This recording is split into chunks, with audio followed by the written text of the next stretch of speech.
আনিতা ভাবি আমার কানে আস্তে করে বলল, ভিতরে ঢুকাবে? আমি হ্যাঁ বলে উত্তর দিলাম। ভাবি বলল, খুব আস্তে ঢুকাবি, এখন আমার ছোট আর গভীরও কম, কখনো তোমার মোটা থেকে ফেটে না যায়।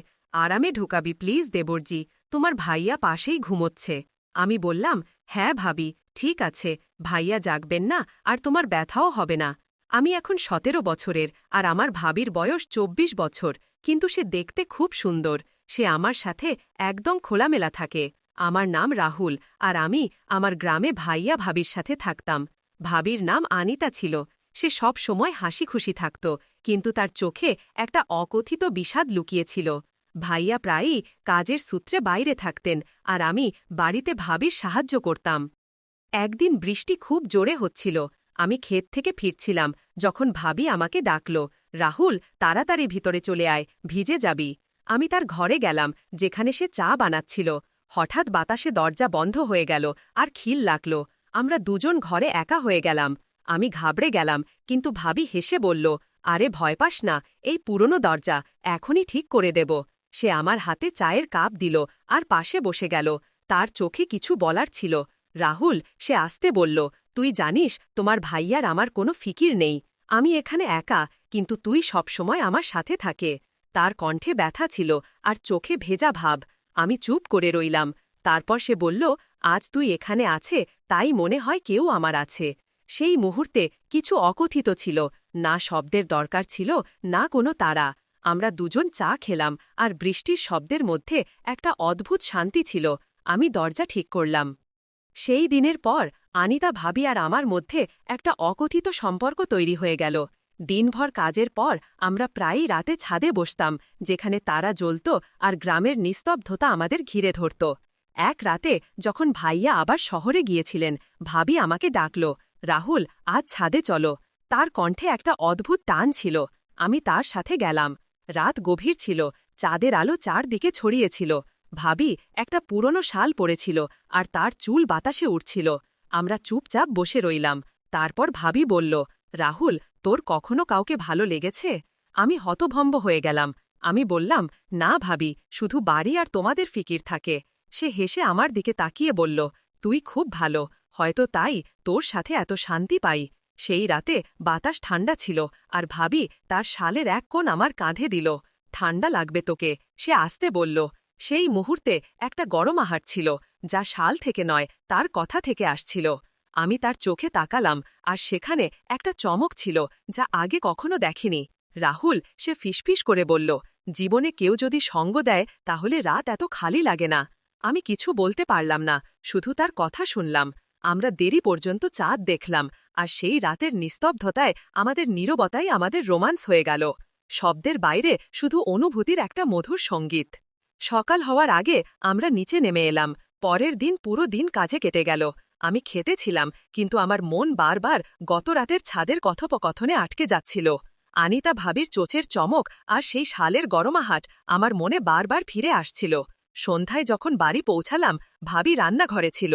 সে আমাকে দেখে হালকা হাসল আর বলল, রাহুল, আজ রাতে আবার ছাদে চলো, চাঁদ আরও পরিষ্কার দেখা যাবে। আমি সম্মতি দিলাম। রাত গভীর হতে লাগল। খাওয়ার পর আমরা ছাদে গেলাম।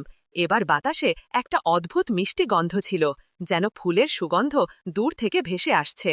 ভাবি একটা হালকা নীল শাড়ি পরেছিল, যা চাঁদের আলোয় ঝলমল করছিল। আমরা পাশাপাশি বসলাম। রাহুল, সে আস্তে বলল, তোর কখনো মনে হয় না যে জীবনে কিছু বাদ পড়ছে? আমি তার থেকে তাকালাম। তার কণ্ঠে একটা গভীরতা ছিল, যা সরাসরি হৃদয় পৌঁছাচ্ছিল। আমি বললাম, ভাবি, তোমার সাথে সময় কাটানোর পর মনে হয় কিছু বাদ পড়েনি। সে আমার কথা শুনে তার চোখ নিচু করল আর আস্তে আমার হাতে তার হাত রাখল। তার আঙুল ঠান্ডা ছিল, কিন্তু সেই স্পর্শে একটা আগুন ছিল। তুই সত্যি আমার জন্য অনেক অর্থপূর্ণ, সে বলল আর তার চোখে চিকচিক করল। আমি স্তব্ধ হয়ে গেলাম, কিন্তু সেই মুহূর্তে কিছু বলার সাহস পেলাম না। তারপর ভাবি আমার আরও কাছে এলো। চাঁদের আলো তার মুখে পড়ছিল আর তার নিঃশ্বাস আমার মুখ স্পর্শ করছিল। রাহুল, যদি এই রাতটা আমাদের হতে পারে, তাহলে তুই কি আমার সাথে এটা কাটাবি? তার কণ্ঠে একটি প্রশ্ন ছিল, একটি আশা ছিল। আমি ধীরে ধীরে তার হাত ধরে বললাম, ভাবি, এই রাত তোমার আর আমি তোমার সঙ্গে আছি। সে রাতে আমরা বেশি কথা বলিনি, শুধু একে অপরের কাছাকাছি বসেছিলাম। হাত ধরে বাতাস আমাদের মধ্যে বইছিল, আর চাঁদ যেন আমাদের এই নীরব ভালোবাসার সাক্ষী হয়ে দাঁড়িয়েছিল। গত রাতের ঘটনার পর আনিতা ভাবি আর আমার মধ্যে কিছু বদলে গিয়েছিল। আমাদের চোখ এখন আগের চেয়ে বেশি কিছু বলত, আর আমাদের প্রতিটি স্পর্শ যেন কোনো আগুন জ্বালিয়ে দিত। সে রাতে যখন গ্রাম ঘুমিয়ে পড়েছিল, ভাবি আমাকে তার ঘরের কাছে ডাকলেন। রাহুল, আজ ছাদে নয়, এখানে থাকো, তিনি ধীরে ধীরে বললেন। তার কণ্ঠে এক ধরনের কাঁপুনি ছিল, যেন তিনি কিছু বলতে চাইছিলেন কিন্তু সংকোচ করছিলেন। আমি তার ঘরে গেলাম। একটি দ্বীপ জ্বলছিল, আর তার আলোয় ভাবির মুখ আরও সুন্দর দেখাচ্ছিল। তিনি দরজা বন্ধ করে আমার পাশে এসে দাঁড়ালেন। তোমার ভয় করছে না তো? তিনি জিজ্ঞাসা করলেন। তার চোখে ছিল শরারত আর ভয়ের মিশ্রণ। আমি বললাম, না ভাবি, তোমার সঙ্গে কোনো কিছুই ভুল মনে হয় না। তার শ্বাস দ্রুত হতে লাগল, আর তিনি আমার কাঁধে হাত রাখলেন। রাহুল, আমার মনে হয় তুমি আমাকে বোঝো। আমার প্রতিটি কথা, আমার প্রতিটি অভাব তিনি বললেন। তারপর তিনি আরও কাছে এলেন। তার শাড়ির আঁচল একটু সরে গেল, আর দ্বীপের আলোয় তার কোমরের এক ঝলক দেখা গেল। আমার হৃদয় দ্রুত স্পন্দিত হতে লাগল। তিনি আমার মুখ তার হাতের মধ্যে নিয়ে ধীরে ধীরে বললেন, আমি আজ তোমার সঙ্গ চাই, পুরো সঙ্গ। তার কণ্ঠে এক ধরনের আকাঙ্ক্ষা ছিল, যা শব্দের চেয়েও বেশি তার শ্বাসে লুকিয়েছিল। আমি তার হাত ধরে তাকে আমার বাহুতে টেনে নিলাম। তার শরীর আমার বিপরীতে ছিল, আর সেই উষ্ণতায় এক ধরনের ঝড় উঠছিল। ভাবি, আমি তোমার জন্য আছি, আমি বললাম, আর আমরা দুজন একে অপরের চোখে ডুবে গেলাম। সেই মুহূর্তে কোনো শব্দ ছিল না, কোনো তাড়াহুড়ো ছিল না, শুধু এক গভীর অনুভূতি যা আমাদের শরীর ও আত্মাকে এক করছিল। সে রাতে আমরা একে অপরকে শুধু স্পর্শে নয়, হৃদয়ে অনুভব করলাম।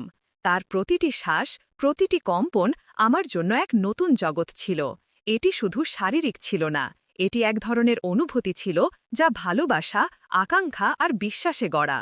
সকাল হওয়ার আগেই আমরা আলাদা হলাম, কিন্তু আমাদের চোখে সেই একই গভীরতা ছিল। সে রাতের পর আনিতা ভাবি আর আমার সম্পর্ক এক নতুন স্তরে পৌঁছেছিল। দিনের আলোয় আমরা সেই ভাই ভাবিই ছিলাম, যারা গ্রামের চোখে সাধারণ ছিল, কিন্তু রাতের নিস্তব্ধতায় আমাদের জগৎ বদলে যেত। পরের রাতে ভাবি আবার আমাকে তার ঘরে ডাকলেন। এবার তার চোখে এক ভিন্ন জ্যোতি ছিল, এক আত্মবিশ্বাস, এক অধীরতা।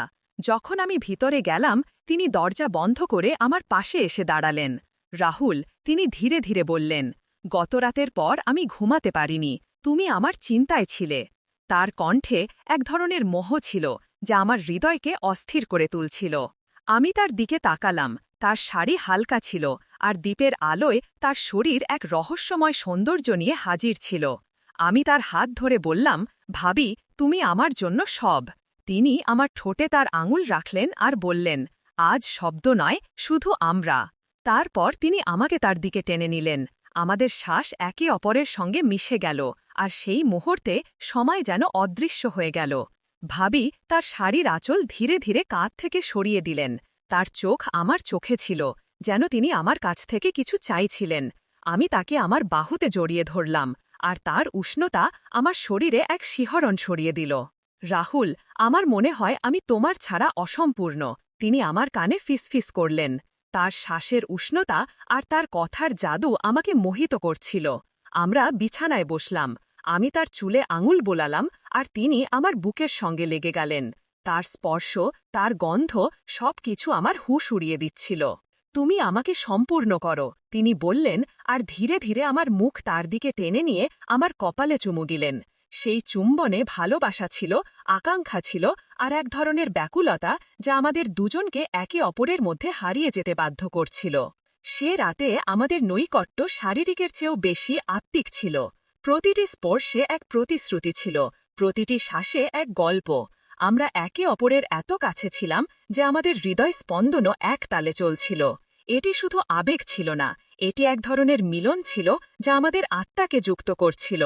সকালের প্রথম আলোর সঙ্গে আমরা আলাদা হলাম, কিন্তু আমাদের চোখে সেই একই আগুন ছিল, সেই একই ভালোবাসা ছিল। ভাবি আমার হাত ধরে বললেন, আর এই রাতগুলোই আমার জীবন রাহুল, আর আমি মনে মনে শপথ নিয়েছিলাম যে আমি তাদের প্রতিটি রাতকে তাদের মতোই বিশেষ করে তুলব। প্রতিটি দিন যেতে যেতে অনিতা ভাবি আর আমার সম্পর্ক গভীর হতে থাকল। দিনে আমাদের কথোপকথন সাধারণ হতো, কিন্তু রাত হলেই আমরা এক অন্য জগতে হারিয়ে যেতাম, যা শুধু আমাদেরই ছিল। পরের রাতে যখন গ্রামের নিস্তব্ধতা গভীর হয়ে এলো, ভাবি আমাকে আবার তার ঘরে ডাকলেন। এবার তার মুখে ছিল এক রহস্যময় হাসি, যেন সে কিছু নতুন বলতে চাইছে। আমি ভিতরে গেলাম। ঘরে শুধু একটি ছোট্ট প্রদীপ জ্বলছিল, আর তার মৃদু আলোয় ভাবি স্বপ্নের মতো দেখাচ্ছিল। সে লাল রঙের শাড়ি পরেছিল, যা তার ত্বকে ঝলমল করছিল। রাহুল, সে আমার দিকে এগিয়ে এসে বলল, আজ আমি তোমাকে কিছু দেখাতে চাই। তার কণ্ঠে ছিল এক মাদকতা, যা আমাকে তার দিকে টানছিল। সে আমার হাত ধরে আমাকে তার পাশে বসাল। তারপর আস্তে করে তার শাড়ির আঁচল সরিয়ে তার গলায় একটি ছোট তিল দেখাল। এটা আমার রহস্য, সে হেসে বলল। কখনো কেউ এত কাছ থেকে এটি দেখেনি। আমি তার সেই মাধুর্য আর সেই মুহূর্তের গভীরতায় হারিয়ে গেলাম। আমি আস্তে করে সেই তিল স্পর্শ করলাম, আর তার শ্বাস দ্রুত হয়ে উঠল। ভাবি, আমি বললাম, আপনি আমার জন্য এক ধাঁধা, যাকে আমি প্রতিটি মুহূর্তে সমাধান করতে চাই। সে আমার দিকে তাকাল, আর তার চোখে এক আগুন জ্বলে উঠল। সে আমার দিকে এগিয়ে এলো, এত কাছে যে তার শ্বাস আমার গায়ে লাগছিল। তাহলে আজ আমাকে সমাধান করে ফেলো, সে ফিসফিস করে বলল। আর সেই মুহূর্তে আমার ভিতরের সব সংকোচ গলে গেল। আমি তাকে আমার বাহুতে টেনে নিলাম। তার শরীর আমার গায়ে লেগেছিল, আর সেই উষ্ণতায় এক ঝড় উঠছিল। সে আমার কাঁধের কাছে ঠোঁট এনে বলল, রাহুল, আজ আমার মনে হচ্ছে আমি শুধু তোমার জন্যই তৈরি হয়েছি। তার কথায় আমার হৃদয় কেঁপে উঠল। আমি তার মুখ আমার হাতের মধ্যে নিয়ে ধীরে ধীরে তার চোখের দিকে তাকালাম। তারপর কিছু না বলে আমি তার কপালে চুমু দিলাম, আর সে আমার বুকের সাথে লেগে গেল। সেই রাতে আমাদের রোম্যান্স শব্দের বাইরে ছিল। আমি তার চুলে হাত বুলালাম, তার কোমরে হাত ঘুরালাম, আর প্রতিটি স্পর্শে তার মোহ অনুভব করলাম। সে আমার কাঁধে মাথা রেখে বলল, তোমার স্পর্শে সেই জাদু আছে, যা আমাকে বাঁচিয়ে রাখে। আমি তাকে আরও শক্ত করে জড়িয়ে ধরলাম, আর আমাদের শ্বাস একে অপরের মধ্যে মিশে গেল। আমরা বিছানায় শুয়ে পড়লাম, একে অপরের বাহুতে। তার আঙুলগুলো আমার বুকের ওপর নাচছিল, আর আমার হাত তার কাঁধ থেকে নিচে নামছিল। এটি শুধু শারীরিক ছিল না, এটি ছিল এক মিলন, যেখানে আমাদের আত্মা একে অপরের সাথে কথা বলছিল। রাহুল, আমাকে কখনো ছেড়ো না, সে বলল, আর তার চোখ থেকে এক ফোঁটা অশ্রু আমার হাতে পড়ল। আমি তা চুমু দিয়ে শুকিয়ে বললাম, আপনিই আমার দুনিয়া ভাবি। সেই রাত জুড়ে আমরা একে অপরের মধ্যে হারিয়েছিলাম। তারপর হোটেলের ম্যাসাজার এসে আমার ম্যাসাজ করতে শুরু করল। প্রথমে সে খুব আস্তে আস্তে ম্যাসাজ করছিল, এবং আমি বেশ আরাম পাচ্ছিলাম। কিন্তু কিছুক্ষণ পর সে তার হাত এগিয়ে নিয়ে গেল এবং আমার সেখানে স্পর্শ করল, আর আমি কিছু বলতেও পারলাম না। আমার নাম আরতি, এবং এটি আমার জীবনেরই গল্প। তাহলে শুরু করা যাক। আরতি হোটেলের রুমের দরজা খুলতেই শীতল হাওয়ায় তার চুল উড়তে লাগল। রুমটি পরিষ্কার ছিল, সাজানো ফুলে ভরা, এবং খুব দামি দেখাচ্ছিল। কিন্তু তার মুখে কোনো উৎসাহ ছিল না। সে তার বিয়ের 10ম বার্ষিকীতে একা এসেছিল, কারণ তার স্বামী এবারও ব্যবসায়িক সফরে ছিল। একদিন নিজের জন্য, সে নিজেকে বলল। আরতি দরজা বন্ধ করল, চপ্পল খুলে ফেলল, এবং ধীরে ধীরে ব্যাগ থেকে তার কাপড় বের করল। সে আয়নার সামনে দাঁড়াল, নিজেকে দেখল যেন বছরের পর বছর পর। ক্লান্তি তার চোখে স্পষ্ট ছিল, শুধু শারীরিক নয়, সেই সম্পর্কেরও, যেখানে সে প্রতিদিন কিছুটা করে কমে যাচ্ছিল। সে গরম পানি চালাল এবং ধীরে ধীরে তার কাপড় খুলতে শুরু করল। বাথরুমটি খুব সুন্দর ছিল, মার্বেলের দেয়াল, হালকা মাঝারি আলো। আরতি শাওয়ার চালাতেই এক ধরনের আরাম নেমে এলো। পানির প্রতিটি ফোঁটা যেন গত বছরের ভার ধুয়ে দিচ্ছিল। কিন্তু ঠিক তখনই এক অদ্ভুত শিহরণ তার পিঠ বেয়ে গেল, যেন কেউ তাকে দেখছে। সে দ্রুত পিছনে ফিরে তাকাল, কিন্তু সেখানে কেউ ছিল না। আমি পাগল হয়ে গেছি নাকি, সে নিজেকে বলল, শুধু ক্লান্ত। আরতি তোয়ালে জড়িয়ে বাইরে এলো এবং হোটেলের ফোনে রিসেপশনকে কল করল। হ্যালো, আমি আজই একটি রিল্যাক্সিং বডি ম্যাসাজ চাই। নিশ্চয় ম্যাডাম, আমাদের একজন প্রফেশনাল আছে, বিজয়। সন্ধ্যা 7টা কি ঠিক হবে? হ্যাঁ, সে কিছুটা দ্বিধায় বলল। সন্ধ্যা 7টায় দরজায় একটি খটকা শোনা গেল। আরতি দরজা খুলতেই সামনে দাঁড়িয়েছিল প্রায় 38 বছরের একজন মানুষ। গভীর চোখ, সাধারণ পোশাক এবং হালকা হাসি। হ্যালো ম্যাডাম, আমি বিজয়, মে আই কাম ইন? তার কণ্ঠে কোনো কৃত্রিমতা বা দ্বিধা ছিল না। আরতি নিঃশব্দে মাথা নাড়ল। Where would you like me to set up the towel? সে জিজ্ঞাসা করল। আরতি জানালার দিকে ইশারা করল।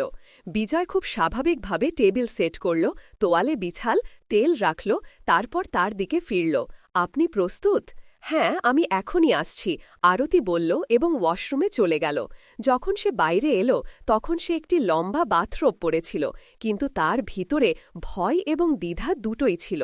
বিজয় খুব স্বাভাবিকভাবে তাকে টেবিলে শুতে বলল, পিঠের ওপর শুয়ে পড়ুন, রিল্যাক্স করুন, কোনো তাড়া নেই। তার হাত আরতির কাঁধে পড়তেই সে এক মুহূর্তের জন্য চোখ বন্ধ করল। বিজয়ের স্পর্শ না খুব গভীর ছিল না খুব হালকা, সে জানত কিভাবে স্পর্শ শান্ত করে। আরতি প্রথমবার কোনো অপরিচিতর হাতে ভয়। আরতির চোখ খোলা ছিল না, কিন্তু মনে হলো যেন হঠাৎ হৃদয় খুলে গেছে। শুনছে কিন্তু বুঝছে না। তার কথার ভঙ্গিতে ছিল ভাঙা স্বর। বিয়ের 10 বছর পেরিয়ে গেছে। আরতি কথা বলা শুরু করল। আগে মনে হতো আমি তারই পৃথিবী, তারপর ধীরে ধীরে আমি শুধু একটি দায়িত্বে পরিণত হলাম। প্রতিটি উৎসব, প্রতিটি আনন্দ শুধু রীতি হয়ে রইল। বিজয় কিছু বলল না, সে শুনছিল, যেন কেউ ফোঁটা ফোঁটা করে পড়া বৃষ্টিকে দেওয়ালের ভেতর পর্যন্ত অনুভব করছে। আমি ভেঙে পড়ছিলাম, আর সে কখনো দেখেও দেখল না। আরতির কণ্ঠ আস্তে হয়ে গিয়েছিল। বিজয় ধীরে তার হাতের তালু ধরল। তুমি ভাঙনি আরতি, শুধু ক্লান্ত হয়েছ। তার এই কথাগুলো যেন কাচের দেয়ালে আঘাত করল। আরতির চোখ থেকে অশ্রু গড়িয়ে পড়ল। কখনো কখনো শুধু কেউ শুনে দেয়, ছুঁয়ে দেয়, কিছু বলে না, শুধু ধরে রাখে, সে বলল। তাহলে আজ আমি ধরে রাখছি, বিজয় ধীরে বলল। সে কাছে এলো, তার পিঠের নিচে তোয়ালে ঠিক করল এবং মাথার নিচে একটি ছোট বালিশ রাখল। তার স্পর্শ এখন শুধু স্পর্শ ছিল না, তা এখন এক ভাষায় পরিণত হয়েছে। শব্দহীন আরতি টেবিলে ছিল, কিন্তু এখন তার চোখ খোলা। তুমি কি বিবাহিত? সে জিজ্ঞাসা করল। বিজয় হাসল। না, একটি সম্পর্ক ছিল খুব গভীর, কিন্তু তা শেষ হয়ে গেছে। কেন? আরতির চোখে কৌতূহল ছিল, কারণ ভালোবাসা যদি একতরফা হয় তা তালির মতো বাজে না, শুধু প্রতিধ্বনি করে। তার কথা আরতির হৃদয় স্পর্শ করল। কখনো ভেবেছ বিজয়? জিজ্ঞাসা করল। আমাদের মতো মানুষ যারা শুধু অন্যদের ঠিক করতে তৈরি, তাদেরকে ঠিক করে? আরতি প্রথমবার তার দিকে তাকাল, গভীরভাবে, হয়তো কেউ যে নিজেই ভাওনা। তাদের মধ্যে এখন কোনো দূরত্ব ছিল না, কোনো কৃত্রিম সংলাপ নয়, শুধু হৃদয়ের নৈকট্য এবং ভাঙা টুকরোগুলো একসাথে জোড়া লাগা। কি করা উচিত? বিজয় ধীরে জিজ্ঞাসা করল। আরতি, আপনি চাইলে আমি আবার কাল আসতে পারি, শুধু কিছু মুহূর্ত আপনাকে নিজের সাথে পরিচয় করিয়ে দিতে। আরতি মৃদুভাবে মাথা নাড়ল। তার চোখে প্রথমবার কিছুটা আশার আলো ছিল। পরের দিন দুপুর গড়িয়ে গিয়েছিল। আরতি বারান্দায় বসেছিল, হাতে চায়ের কাপ। কিন্তু আজ তার মন প্রথমবার কিছুটা হালকা লাগছিল। সুনীল আজও অফিস থেকে দেরি করে আসবে। বাড়িতে সেই পুরনো নিস্তব্ধতা। কিন্তু আজ সেই নিস্তব্ধতায় কোনো কষ্ট ছিল না। ফোনে একটি মেসেজ ছিল, যদি ঠিক মনে হয় তবে সন্ধ্যা 5টায় আসতে পারি। আরতি কিছু না ভেবেই শুধু লিখল, ঠিক আছে।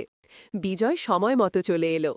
আজ তার হাতে কোনো তেল বা ক্রিম ছিল না, শুধু একটি ডায়েরি এবং একটি হালকা হাসি। আজ মেসেজ নয়, আজ কথা বলবো, সে বলল। আরতি অবাক। কি নিয়ে? তোমার সম্পর্কে, সেই মেয়েটির সম্পর্কে, যে একদিন গান গাইত, যে কলেজে কবিতা লিখত। বিজার তার চোখের দিকে তাকাল। তোমার কি সেই মেয়েটি মনে আছে? আরতির গলা আটকে গেল। সে নিঃশবে মাথা নিচু করল। সেই মেয়েটি তো অনেক পেছনে পড়ে গেছে। তাহলে চলো তাকে ফিরিয়ে আনি। বিজয় ডায়েরি খুলল। প্রতিদিন শুধু একটি পাতা। তোমার জন্য লিখো, যা মনে আসে, ব্যথা, হাসি, রাগ, অভিযোগ, সবকিছু। আরতি ধীরে ডায়েরি স্পর্শ করল। এত বছর পর কেউ আমাকে আমারই নাম মনে করিয়ে দিচ্ছে। কারণ তোমার নাম আরতি, এবং আরতি কখনো নিভে যায় না, শুধু ম্লান হয়। বিজয় বলল। আমি চাই না তুমি আবার আসো, প্রতিদিন। আরতি বলল। আমাকে এখন নিজের সাথে লড়াই করতে হবে যতটা পারি। বিজয় হাসল। ঠিক আছে, কিন্তু যদি কখনো হারার ভয় হয়, এই ডায়েরি খুলে নিও। সে চলে গেল। আরতি অনেকক্ষণ দরজার দিকে তাকিয়ে রইল। আজ প্রথমবার সেই দরজা বোঝা মনে হল না। সেই রাতে আরতি ডায়েরির প্রথম পাতা খুলল, লিখল, আমি আরতি, এবং আমি আবার বাঁচতে চাই। আরতি এবং বিজয় আর কখনো দেখা করেনি, কিন্তু এখন আরতি প্রতিদিন নিজের ভেতর তাকায় এবং প্রতিবার একটি নতুন শক্তি পায়।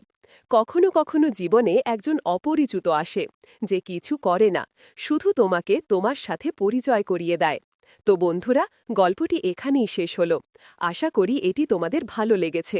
যদি গল্পটি পছন্দ হয়ে থাকে তবে এই ভিডিওটি একটি লাইক এবং আমাদের চ্যানেল সাবস্ক্রাইব করো। ধন্যবাদ।